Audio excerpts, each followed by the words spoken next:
امروز سوم ماه حمل روند تدریس در مکاتب دولتی ولایت بلخ با نواختن زنگ مکتب توسط مقامات محلی در این ولایت آغاز گردید. شماری از دانش آموزان دختر که پس از ماه‌ها دوباره به مکتب بازگشتند از گشایش مکاتب استقبال می‌کنند. کوثر و یسرا از دانش آموزانی هستند که امروز برای فراگیری دانش دوباره به مکتب برگشتند. آنان میگویند بیشتر خانواده می وضع توان خریدن کتاب نداره که یک کتاب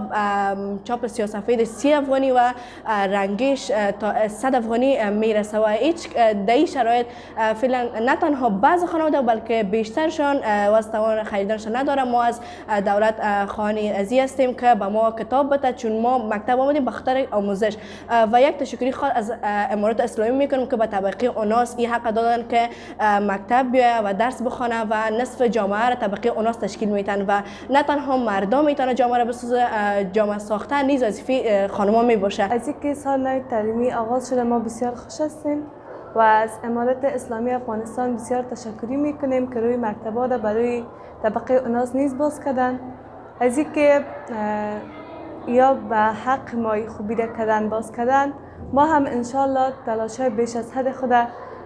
به خاطر پیشرفت کشور خود میکنیم. با این حال شماری از آموزگاران در بلخ نیز از آغاز روند تدریس در این ولایت ستایش میکنند.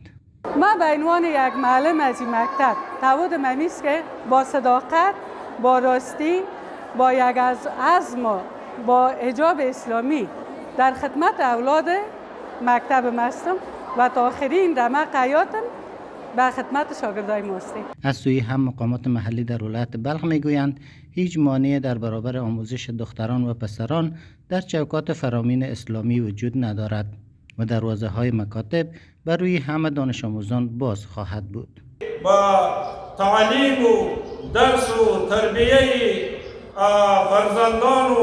و هموطنان ما شما به این چیزی امارت مخالفت ندارد. این چیزی را که ما بالای منبر میگوییم شاید این چیزی نیست که ما مازی به دهن میگوییم، ما این چیز را با عمل هم ثابت کردیم. روزی که امارت اسلامی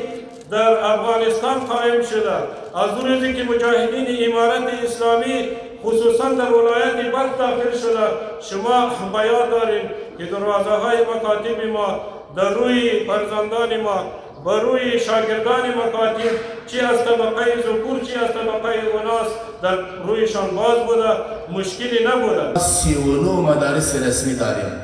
و سطح ولایت بلخ و تمام شعبه های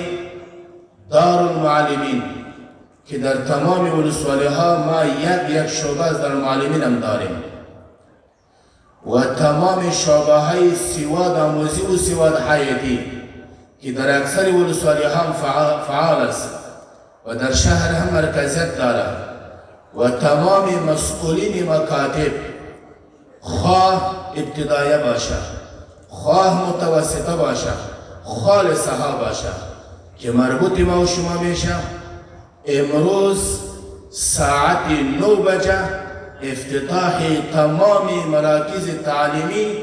و سطح ولایت آغاز شد بخیر. در حالی که پس از گشایش مکاتب در کشور خبرهایی از بسته شدن دوباره مکاتب دخترانه دست به دست می شود، اما ظاهرا در ولایت بلخ چنین حکم تطبیق نشده است.